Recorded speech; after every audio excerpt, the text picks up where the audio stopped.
Hello, everyone. Welcome back to another episode of your favorite YouTube channel and podcast. Hashtag KTSC Sports Talk with your host, Justin P. This is episode 163 for the YouTube channel for the audio episode of season 4, episode 36. So make sure y'all check that out on Apple and Spotify. Today got a very special guest, I'm sorry. I said the end. Bowie State's defensive coordinator. A high school friend of mine, Mr. Cal Jackson. Welcome to the show, man. Appreciate you for having me, man. Appreciate you for having me. Yes, sir. Thank you for taking time out your busy day, man. So, you already got the script, so I'm gonna go ahead and ask you the 6 questions and get into it, so we can go ahead and run through this and get you out of here. All right. First question. What TV show or TV series are you currently binge watching? One show I usually watch, not really for the football piece of it, just for the just the everyday life, I guess, is I've been watching All American. Okay. Also I just started catching up on We Own the City. Like I said, that was real intriguing, I man. ain't even watched that yet. That's good. Yeah. It's the first episode was pretty good, so I'm excited to watch, keep watching it. It got a lot of good stuff. Just talking about, the Baltimore City Police Department and things like that. It's a lot of things that can relate to, pretty much how it was when we was coming up, and a lot of different things that happened while we were, from the city. So, yeah. Got you. All right. Give me your top 10 movies of all time, no matter what category it is. Top 10 movies. Let's go. I'm gonna say Friday Night Lights. Okay. Any Given Sunday. Okay. Remember the Titans. You see a lot of football movies. The That's program. left side, strong side. Yeah. The program was a good one. Of course, Okay. the Water Boy. It's a comedy one as well. And then you go into like the Lone Survivor. That was like a military army movie, one of my favorites. Madagascar was one of my favorites. Watch that. Spent a lot of time watching that with my nieces and nephew. Scarface, New Jack City, Training Day, and then All About the Benjamins. I would say that's a good list of my favorite movies. Well, all those are good. All Yeah. all classics. A lot of good Top acting. rappers or MCs. They could be present rappers from the past, or rappers that's no longer with us. My top 5, I would say Jay got to be at the top. Jay-Z, that's my guy. Then I had to go Jeezy. Jeezy, one of my top 5. Okay. T.I. would be in my top 5. Jada Kiss, one of the great lyricists of all times. They got to be in the top 5. And then you got to throw Wayne in there. Wayne definitely got to close that. Yeah. Okay, all right. Question number 4. Well, what's your favorite snack or meal that you gotta have? Like you just gotta have no matter what. I'm a chicken and fish guy, man. I'm a fried chicken, some fried fish, so even baked, man. Like that's it. That's just like that's like my all-time favorite. Any dish I have with that, any size with that, I'm good to go. You ain't got to worry about me. From a snack standpoint, man, I'm a fan of chips and dip. So it could be queso, any type of spinach dip, anything like that, some chili, anything, man. Like chips and dip, man. That's one of my all-time go-to. We go to a restaurant, one of those gonna be my appetizers. Chip and dip, can't go wrong with that. All right. Question number 5. What's your favorite hobby or activity when you're not working? So outside of ball, I would say probably spending time with my family. Just because ball is it take up a lot of time, man. I'm constantly busy, constantly on the move. So anytime I get the opportunity to spend with my family, I take advantage of it. And also traveling. My wife, that's like one of her that is her love language. She likes to travel. So anytime we get an opportunity to travel, I don't know women that don't want to travel. I don't know women. I'm just saying he let me know women that say they don't want to travel.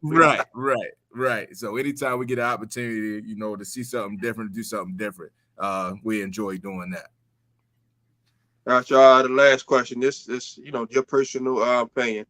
If you could have dinner with 5 guests, dead or alive, regular people or famous, doesn't matter, who would you bring to the dinner table?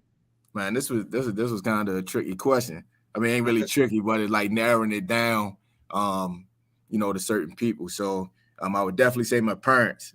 That would be two of them. Just because, like I said, they played a major role in who I am today. You know, so I always got to break bread with them. And then my grandmother, she's no longer with us, but she's another person who played a major role in the development of myself. Then I would say Jay-Z. Jay-Z would be one. You know, Jay got the knowledge. He had dropped some gems for us. And then one of my all-time favorite people, man, Ray Lewis. One of the ultimate motivators. I think of my time frame. Just enjoyed him as a person, man. One of my favorite athletes ever. So that would probably be my 5. Me, I always change mine. I always each episode I give a different one. So me, I'll go Oprah. Okay. I'll go Bill Gates. Okay. Yeah, Money team. Let's get to the paper. I'll go Barack Obama at number 3. Okay. Number 4, I'll go with Mary J. Blige. Okay. And number 5, I'll go with Ed Reed. Got you. Yeah. Get to the money, then you got some people that got some knowledge behind it as well, too. So definitely. Yeah. All right, let's get to the first topic. Just tell everybody like how you grew up and all that, man. How you got where you got today, man. You know. All right, so a little bit about myself. Like mentioned, my name is Kyle Jackson. I currently serve as a defensive coordinator for Bowie State University down in Bowie, Maryland. I have been coaching college football going on 9 years now. I attended Bowie State University, played football there from 2007 to 2010, and then immediately got into college coaching. So I was at Bowie State from coaching from 2011 to 2013. I took a season and I coached high school ball. Then from there, I took an internship where I moved to Atlanta, and I was working at Georgia State University. Learned a lot of good things working there in football administration, but I realized that I was not done with the coaching aspect yet. So I took a graduate assistant position at Emporia State University, which is Division II in Emporia, Kansas. I did that for a year before coming back home due to some family issues. And that year off, I learned a lot. You know, like I was still contemplating. I was contemplating, you know, whether I was going to get back into coaching or not. And I attended a homecoming game at Bowie State University, and I realized that I was on the wrong side of the fence. So it felt weird being outside of the fence and not there with the guys and things like that. So I ended up getting right back into the mix in 2017. So I've been back at Bowie since 2017. Prior to Bowie State, I'm a graduate of Emerson Westside High School, home of the 2006 2A state champs. Spent my 4 years there.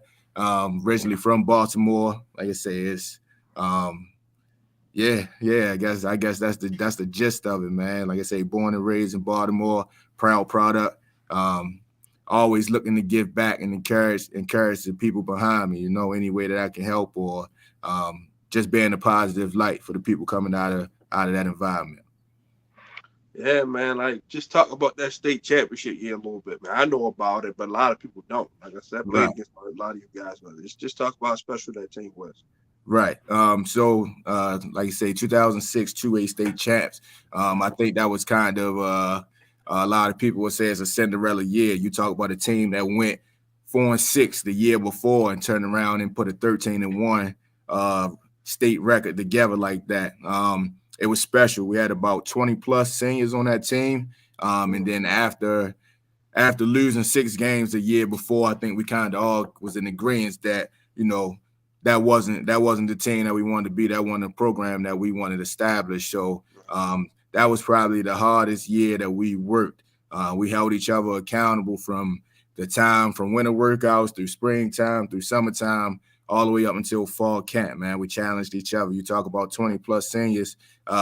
We was going to war every day. And a lot of those guys are still my friends to this day. We still hold each other accountable the same way, man. So that was a special time in my life, man. Like I said, I can honestly say that's probably the hardest year that I ever worked. And that's kind of like set the pace for myself moving forward. You know, it's like, as long as you put that hard work in, you're gonna get what you're gonna get in return of what you put in. So Definitely a big year, and I think it was the best. Might have been the best team to ever come out of Emerson, man. I don't know anybody could top that year that we had. Anytime you win a championship or anything, I don't care if it's goddamn bingo, anything, you gonna always remember that, man. It's just something you just always want to hold on to, man. Right. Like I won championships when I pro. I still remember that team. Like it's always it's something you gonna always have. You gonna have that bond forever. You know what I mean? All right, okay, all right. Topic 2. Let's talk about the NIL. Let's talk about NIL stuff that's going on with college football. So you see it firsthand. So I want to get your opinion on it. Is it good, bad, like what? NIL is a interesting topic right now in the college world, just because it's a touchy subject and it's something that we kind of hopped into with really no boundaries or anything set in place.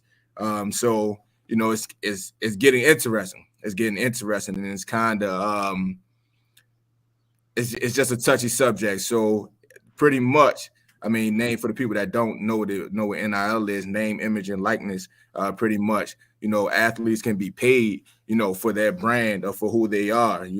Pretty much they can promote different businesses, things like that. So understanding people like, we look back at times of Reggie Bush, Maurice Claret, people who were receiving, who were possibly receiving benefits, for them being good, athletes. It's legal now. It's legal now. So pretty much my thoughts is like, if you ain't one of the big dogs, it's really who got the biggest bank. And you can kind of do whatever you want to do with it. You talk about the bigger schools, who pretty much can throw whatever dollar amount, or whoever has the best boosters, whoever has the biggest dollar, you can kind of get whoever you want, So it's kind of I think it's good because one, just the exposure that athletics brings to universities.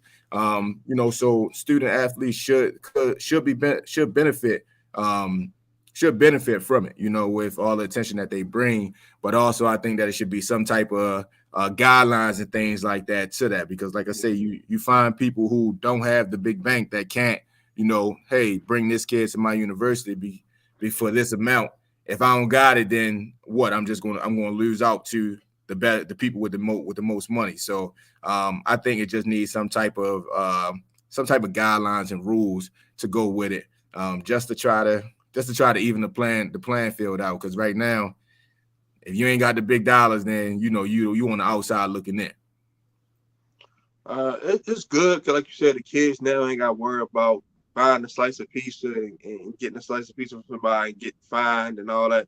Because you know how much these schools make off these bowl games. So it was like, it was like modern day slavery. Like, bro, how these kids supposed to live? They still got to buy clothes. They still want to go out with their girlfriend, stuff like that.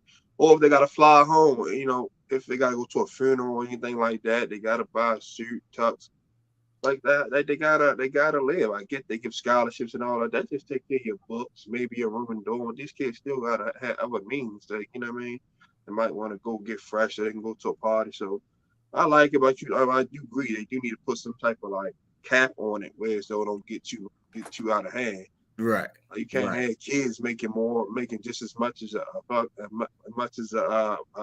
coach or more. Like, so yeah, that's actually gotta put, like you said, put a cap on it. But like all in all, it's not bad. And it's even the guys who are not the big name guys, they still can get a chance to get an NIL deal. They just got to know how to market themselves. Absolutely. If you're not marketing yourself, you know what I mean? You still can make out pretty good. But all in all, like I said, it's about time the kids got something out of it. Besides just free books and free meals. So. Right. Absolutely. So from each level is kind of different. But like you say, I think it's a good thing because the kids should benefit from the exposure that they're bringing as well. But like definitely should be some rules and guidelines put together so that way, like you said, it's a lot of kids who are out here signing those big deals and making more than some of their coaches. So it's kind of turning into more entertainment than it is actual college sports, So yeah, it's kind of turned into the league. You got kids making league money without even being in the league. All right. Give me your thoughts on HBCUs and schools like when you at Bowie State, smaller schools versus a Power 5 school. What makes y'all more attractive for a kid to come spend that 4 or 5 years there versus going to Florida State, Miami, Alabama? So HBCUs versus Power Fives. I would say definitely Power Fives have a lot more resources than we do. That just is what it is. Some things we can't compete with. But from an HBCU experience and why I chose a HBCU, you talk about the culture. You talk about the culture. You growing up or going through, matriculating through a program, a university, who has that, that our culture, it's a little different. It's a little different. So it all depends on, the student, what they're looking for, what that family looking for. But I would definitely say it's the culture. It's the culture. It's just two different environments that you matriculate through. As far as you talk, environments as far as like the student life aspect. But from an athletic standpoint, I mean, Bowie State don't have Alabama resources. All right. So that just is what it is. But that experience that you receive as a student athlete, from being there with, just the people of your same culture, it's a different feeling. It's a different feeling, So I think, like I say, the biggest thing is just is the resources that you're receiving from those bigger schools compared to some HBCUs. But you talk about some of the MEAC, the SWAC, some of those campuses are very nice. They have a lot of resources that are similar to some of those FCS and FBS programs. So it's good to see that our talent is starting to sway back to the HBCUs because at one point in time, that's what it was about. That's what the HBCUs were for. Our African American student athletes who were good. So the HBCU culture has been rich. It's glad to see that it's starting to sway back that way as well. Yeah, when you got guys like Dion, Hugh Jackson, Eddie George to take those jobs, it makes it more like like kids like, okay, we can go here too. We don't just gotta run to Florida State, Alabama. Right. Miami, places like that. We can go ahead too. And I'm glad you guys did that because normally a person of that stature, they would go take Power 5 job that they want to. Right. But they really trying to show like, hey, our people, we can coach the game too. We can play the game. We can send kids to the league. People forget before back in the day, that's what Walter Payton went to Jackson State. Jackie Slater, Jerry Rice with the Mississippi Valley. Like you got so many Hall of Fame. Savannah State. Blood, they all went to HBCU. So absolutely. And they Texas Southern. All NFL, all pro players that you're speaking of right now. Hall of Fame. Rob Brazil, Hall of Famer. Right. Shannon Sharp. So it's like it's like and Travis Hunter, I think that's his name. He changed the game. Yeah. A lot of kids committing to those schools. Like I said, like Darius Leonard, basically, to play for the Colts. He went to South Carolina State. Yeah, absolutely. So, like absolutely. I said, it's like all the scouts got to do is just take a chance and just come on down and just see what the kids can do. That's all. That don't hurt nothing. Absolutely, man. And then we had 4 HBCU products drafted in this year's draft. So that's definitely a plus, man. Definitely a plus. Yeah, where that kid from Jackson State go at the edge rusher? Who picked him? Who drafted him? He's in camp with the Lions right now. Okay. He's in camp with the Lions right now, man. So you talk about 4 who were drafted and then multiple, I want to say maybe 10 to 15 plus more that were picked up for mini camp. So that's a plus. You named the 4 that were drafted. You know them offhand? It was, you have the kid from the kid from FAMU, the DB Bell. You got the kid from Southern, the old lineman that was picked up. The kid from Fayetteville State, Josh Williams, the DB, and then I know about him. Yeah, 6'3" kid. Yeah. And the kid Jacoby from South Carolina State, DB, he was picked up as well. So those 4 guys were drafted within the 7th round. So that was big. That was big. Oh yeah, definitely. That's going to kick the door back open, man. So more kids drafted next year. Definitely. All right. I don't know if you're a big NBA fan. What you think about the NBA playoffs so far? Man, it's been up and down, man. It's been up and down, man. What we got? Game 7's on today, right? Yeah, Boston. I'm playing right now. I'm I'm cutting my over as I'm talking to you. It's tied up at 30 right now. At 30 right now. I don't know, man. The game is watching that series, man. It's been hit or miss. It's been hit or miss. It's pretty much who been having the best night. I mean, sometimes Giannis go out there and play, he'll give you 40, but the bench is giving you 10. So the Celtics are looking like the super squad, but then Giannis come out and his bench playing well, his team playing well. So I mean, it's been hit or miss, but they playing in Boston tonight, right? Yeah, they playing in Boston right now. The Garden's definitely rocking. Paul Pierce there, Larry Bird there, Kevin McHale there. Everybody, every Greek Celtic you name that's still alive there. That 2008 Celtics team was there as well. I think KG and Perkins and all of them. And the building. So I'm guessing they feel like they're gonna take it home at the crib, huh? They're gonna go ahead and end it. Man, if they don't keep Giannis off the boards, man, that's gonna be a long night, man. He wake up and get 30 rebounds like it ain't nothing. Right, man. He's a beast, man. He a beast. Any particular NBA team you follow, or just you like players? Man, I'm only to be real with you. I watch it when it gets to the playoffs, man. I can't sit through 80-something games throughout the season. But I'm a LeBron fan, man. I'm a LeBron fan. I like everything about LeBron. I know everybody had their issues with him, but I mean, I think he just do it. I think he do it the right way. He do it the right way, man, on and off the court. Respect somebody. You know, Kobe is always going to be one of the GOATs. Going to be one of the greatest of all times, man.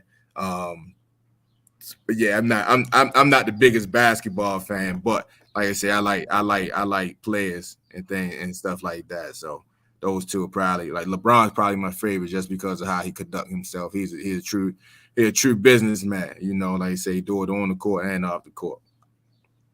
Yeah, my team suck. I'm a Thunder fan. We suck. We flat on suck. We got rid of Westbrook, got rid of Paul George. We got Shea Gilgeous-Alexander. That's it. So we got the first pick in the draft. Hopefully they don't blow this. Hey, LeBron is my guy. LeBron is my guy. So when my team is out of, I do root for LeBron to try to go win it. Yeah. But my pick to win it all right now is Miami. I got Miami and Phoenix in the finals. Miami and Phoenix. Phoenix gonna get past Golden State. That's gonna be a battle. I got that going 7 games too. I think Devin Booker and CP3. They gonna come for blood. Cause like I said, they got there last year and lost. So like I said, both teams are sparing. So it's gonna come down. Definitely.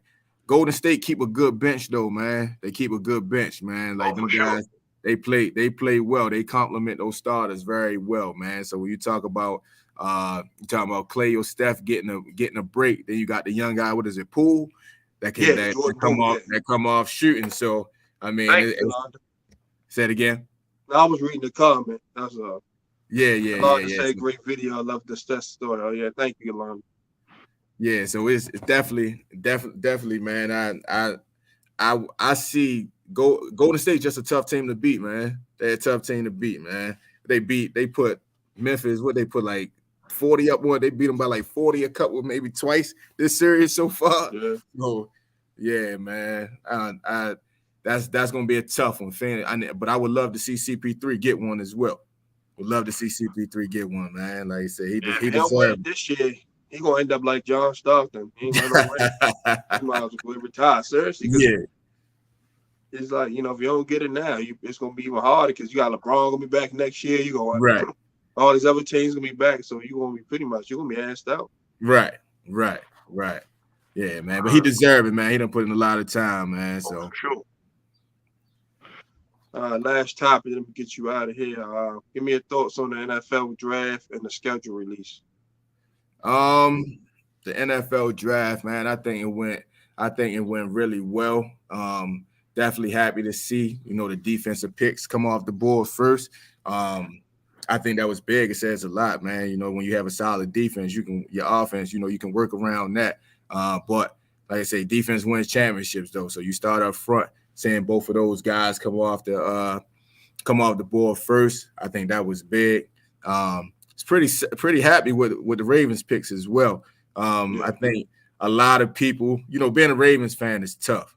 It's just because, you know, our fans are just one of the toughest in the league, man. Like I think Kyle Hamilton was our biggest biggest name that we might have signed that everybody might know of, but we got some solid picks, man. We got some solid picks, man. I think we met the needs that I think we met our needs. So I'm satisfied with the Ravens draft this year. Well, obviously, I guess I'm telling y'all that I'm a Ravens fan as well. So yeah.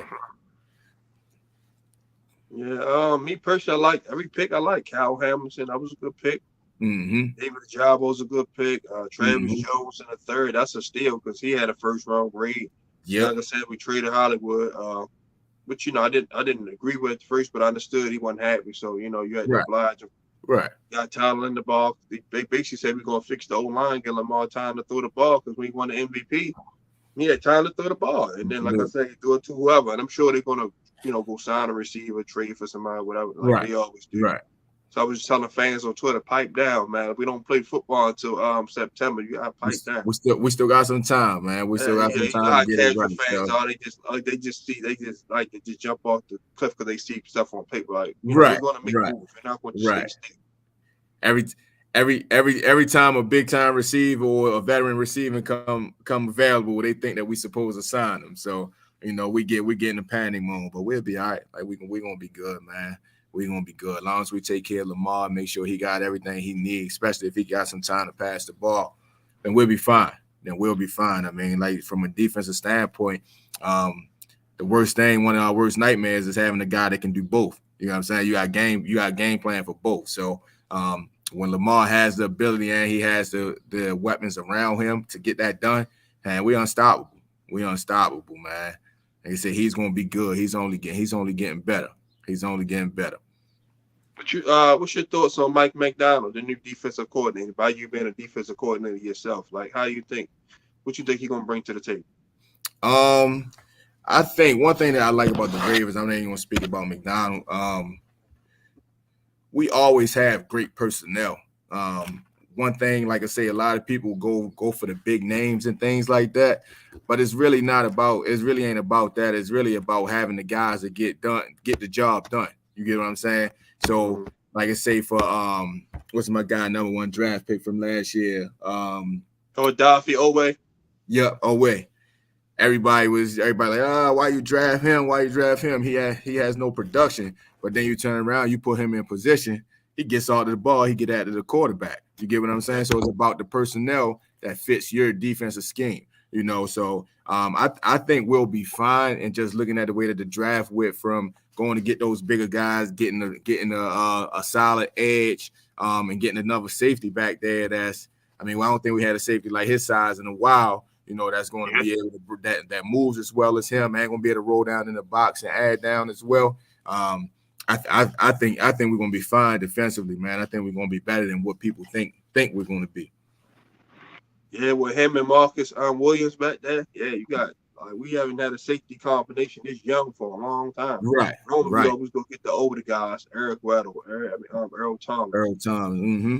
And then we got 2 guys that's under 26 right now that's going to be with us for the next 7 years. Absolutely. So I like it. Like I said, Marcus Peters and Arnold coming back. Hopefully they'll be full go. All our running backs will be back. Like I said, so I'm looking at a 13-1 season. Absolutely. So easily, man. Easily. We should be 12, 13 wins, man. Like I say, we were still making things happen with half our roster down last year. So, look what we got now. We done upgraded in some positions, man. So I'm excited to see it all come together. All right. So the NFL schedule came out. Any games that stuck out to you? Not so just Raven games, but just any games you stuck out to you? Like, damn, I want to watch this game. Any that stuck out. Well, you gotta catch some Bucks games since Tom Brady can't seem to hang it up yet. Not none specific, I'm gonna say. Not none specific that stuck out. I'm excited to see us play Buffalo again. That's just gonna be I think we gonna get back with that one. We gonna get back. We owe them. So be looking forward to seeing the guys get up for that one.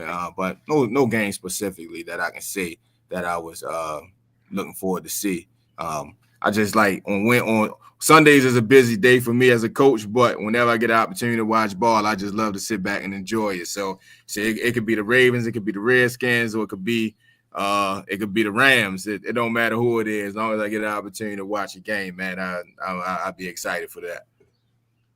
Me, Bills versus Rams week 1. That's gonna be a good one. That's gonna be a good one. Yeah. Stafford and Josh Allen. I think that's Sunday night football. That's gonna be a good one. It's Sunday night. Bay versus Dallas week 1 gonna be a good one. Mm-hmm. You know, you got Dak and Tom Brady going at it again. Then you got us versus the Jets. You know, these new revamped Jets team. You know, they got Sauce Gardner, they got Eric Wilson, Jermaine Johnson. So you know, they talking about they trying to go to the playoffs this year. Well, we shall see. We shall see. Like you said, we got week 4. Then we got the Bucks on the schedule. I think week 7 or 8. Then we go to we play Denver. We know with Russell Wilson now. Russell Wilson there. So you know, it's definitely some games on there. To just be like, you know, I'll go to the games a lot. Like so, as you probably see when I post the pictures. So I'm gonna be yeah. So I'm gonna be there front. And the Dolphins game for sure. Tyreek Hill. Yeah. That's gonna be a good one. That's week 2. We owe them anyway from that the debacle we had down there. Right. Absolutely, man. So Tua got some weapons now, like he did in Bama, I guess. Yeah, so ain't no excuses for him. You know what I mean? Ain't no excuses for him. Definitely. Definitely appreciate your time, brother. Go ahead and say any last words for the people, man. Man, listen, I want to say thank you for having me, man. Like I said, it's a privilege that you even considered to have me on here, man. But keep up the good work, man. I done watched a couple since we talked. I done checked in on a couple of your shows, man. Like I said, you had Steve Weiss on here. Was that last week? Man, great guy. I had the opportunity to meet him down at the HBCU Legacy Bowl, man. So keep the good content going, man. If you haven't subscribed or checked my guy out, make sure y'all do, man. You got a good thing going here. Definitely appreciate you again, champ. Definitely appreciate you taking time out your busy day, bro, to come on and chop it up with. We definitely gonna do this again, man. Once you get a little spell time, we will have you back on, man. We'll chop it up some more. Gotcha, definitely, man. You know, Kyle Jackson, man, Bowie State defensive coordinator, man. They're gonna do some good things this year. Yes, sir. So everyone, be great on your way to the figure 8, and always, and I mean always, remember the hashtag KTSC. Keep the same energy. From your host Justin P. and my special guest Kyle Jackson. Love y'all guys. Have an amazing Sunday. We out.